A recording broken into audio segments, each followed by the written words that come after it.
Hello, BookTube, and welcome back to a series of videos in which I'm reading you a book. We are reading the Bible. We are reading the New Testament, specifically the Gospel according to St. Matthew, and we are up to chapter 22. In chapter 21, we saw Jesus confronting the chief priests and scribes of the temple. This is no longer a long-distance thing. He is in Jerusalem. He is in the great temple, and he is confronting the most powerful religious figures of his day in his country. And that's where chapter 22 begins. And Jesus answered and spake unto them again by parables, and said, The kingdom of heaven is like unto a certain king, which made marriage for his son, and sent forth his servants to call them that were bidden to the wedding, and they would not come. Again he sent forth other servants, saying, Tell them which are bidden, Behold, I have prepared my dinner. My oxen and my fatlings are killed, and all things are ready. Come unto the marriage. But they made light of it, and went their ways, and one to his farm, another to his merchandise, and the remnant took his servants, and treated them spitefully, and slew them. But when the king heard thereof, he was wroth, and he sent forth his armies, and destroyed those murderers, and burned up their city. Then saith he to his servants, The wedding is ready, but they which were bidden are not worthy. Go ye therefore into the highway, and as many as ye shall find, bid to the marriage. So these servants went out into the highways, and gathered together all as many as they found, both bad and good, and the wedding was furnished with guests. And when the king came in to see the guests, he saw there was a man which was not on a wedding garment. And he saith unto him, Friend, how camest thou in hither not having a wedding garment? And he was speechless. And then said the king to his servants, Bind him hand and foot, take him away, and cast him into outer darkness. There shall be weeping and gnashing of teeth, for many are called, but few are chosen. We're going to keep reading right to the end here, and then we'll get back to each section. Then went the Pharisees and took counsel how they might entangle him in his talk. And they sent out unto him their disciples with the Herodians, saying, Master, we know that thou art true, and teachest the way of God in truth, neither carest thou for any man. For thou regardest not the person of men. Tell us, therefore, what thinkest thou? Is it lawful to give tribute unto Caesar, or not? But Jesus perceived their wickedness, and said, Why tempt me, ye hypocrites? Shew me the tribute money. And they brought in unto him a penny. And he said unto them, Whose is this image and superscription? They say unto him, Caesar's. Then saith he unto them, Render therefore unto Caesar the things which are Caesar's, and unto God the things which are God's. When they had heard these words, they marveled, and left him, and went their way. The same day came to him the Sadducees, which say that there is no resurrection, and asked him, saying, Master, Moses said, If a man die, having no children, his brother shall marry his wife, and raise up seed unto his brother. Now there were with us 7 brethren, and the first, when he married a wife, deceased, and having no issue, left his wife unto his brother. Likewise the second also, and the third, unto the 7th. And the last of all the women died also. Therefore in the resurrection, whose wife shall she be of the 7? Because she was passed along like property to all of these different brothers. For they all had her. Jesus answered and said unto them, Ye do err, not knowing the Scriptures, nor the power of God. For in the resurrection they neither marry nor are given in marriage, but are the angels of God in heaven. But as touching the resurrection of the dead, have ye not read that which is spoken of unto you by God, saying, I am the God of Abraham, and the God of Isaac, and the God of Jacob? God is not the God of the dead, but the God of the living.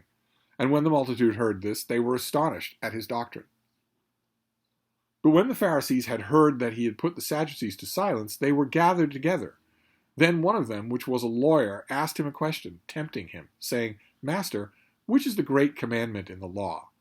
Jesus said unto him, Thou shalt love the Lord thy God with all thy heart, and with all thy soul, and with all thy mind. This is the first and great commandment. The second is like unto it. Thou shalt love thy neighbor as thyself. On these 2 commandments hang all the law and the prophets. While the Pharisees were gathered together, Jesus asked them, saying, What think ye of Christ? Whose son is he? They say unto him, The son of David. He saith unto them, How then doth David in spirit call him Lord, saying, The Lord said unto my Lord, Sit thou on my right hand, till I make thine enemies thy footstool. If David then can call him Lord, how is he his son? And no man was able to answer him a word, neither durst any man from that day forth ask him any more questions. And that is the chapter. And here, lines have been drawn and crossed here. There's no going back here. Jesus asked them, "Who am I?" And they say, "You're a son of David, like the rest of us. You're a son of the house of David." And he said, "No. In Scripture, David says that he worships the Lord, and that the Lord will make his enemies into footstools. So how can I be the son of David if I am his sire, if I am his superior?" Meaning that I am God. In a convoluted kind of way, it's an enormous claim. It flies under the radar a bit here, but it's an enormous claim. And the same thing with that sparring with the Sadducees about resurrection. Notice Jesus doesn't answer the question. The Sadducees bring him an admittedly ridiculous scenario where 7 brothers each marry the same woman in turn, and each one of them dies. She goes on to the next one, and then she finally dies. In the resurrection, whose wife is she? Jesus doesn't answer the question about anything like that. I mean, of course, that isn't just the only example of what would be confusion if you are resurrected in your own personality, as it was on earth. Jesus instead sidesteps the question in the way that I would wish that more Christians would sidestep it and say, it's not going to be anything like this. It's not going to be anything like earth when you're resurrected. It's not going to be anything like life here. So it's not going to matter. That's actually a very good answer. It sidesteps what they were trying to do.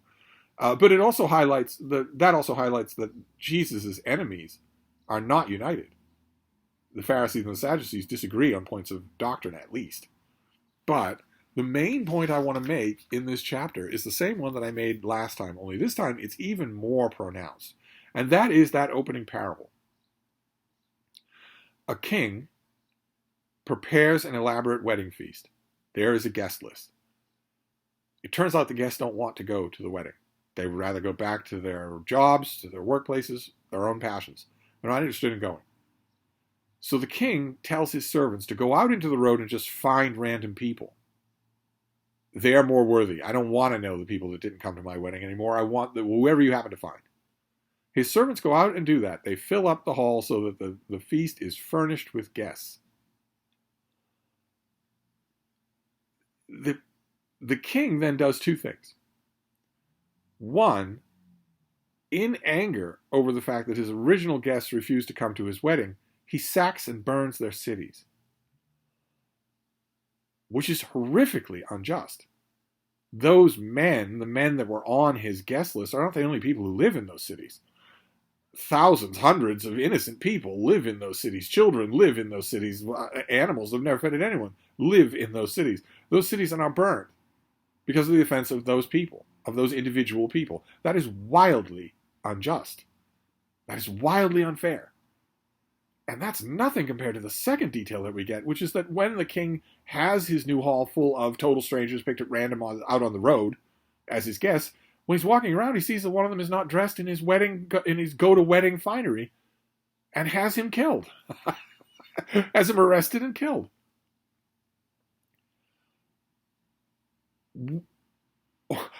Your mind almost has a hard time wrapping itself around the mania involved in that.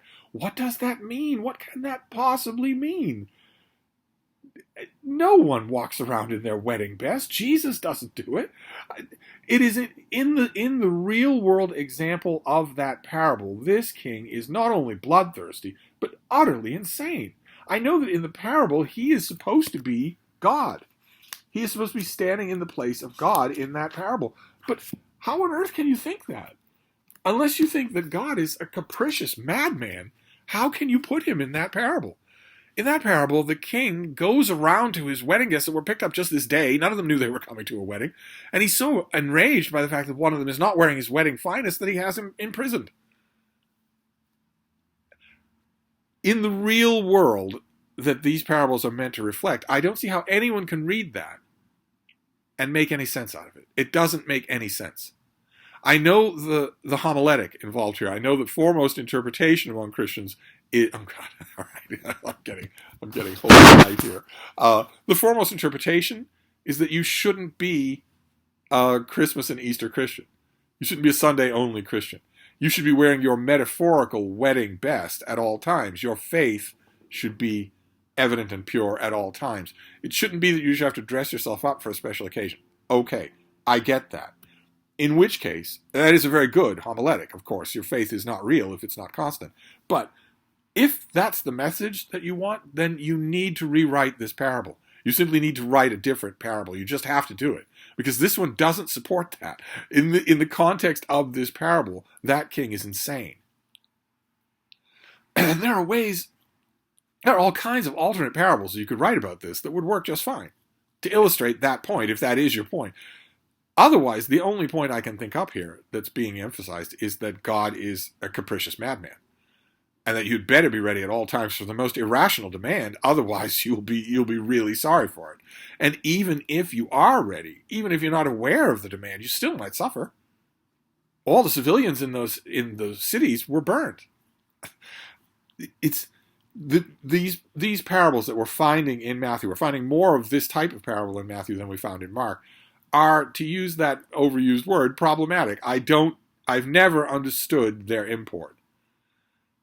I've understood the sermons, the Sunday lectures that were made out of them. And those Sunday lectures are to the point. Christmas and Easter Christian is not really a Christian. And other true Christians are right to criticize them. But this isn't the story to illustrate that. I don't think it does at all. Maybe it does for you. It doesn't for me at all. But aside from that dodgy parable, the key takeaway, I think, from this chapter is this growing animosity. This is a whole chapter of the scribes and Pharisees fencing with Jesus. They're trying to trap him. They're trying to get him to say more and more doctrinal heresy. They're building a case against him, in other words, to destroy him, as we've already been told they want to do. That's edging up the tension. It's hard to imagine reading this chapter. It's hard to picture Jesus and his disciples just wandering back to Galilee when Passover is over. It's hard to imagine that. It's hard not to get a feel here, dramatically speaking, that matters are coming to a head. So we'll see. That will continue. We'll read the next chapter next time when I'll have more domesticated lighting, I promise. Who knew there'd be sunlight today? But I'll be back. Thank you, BookTube.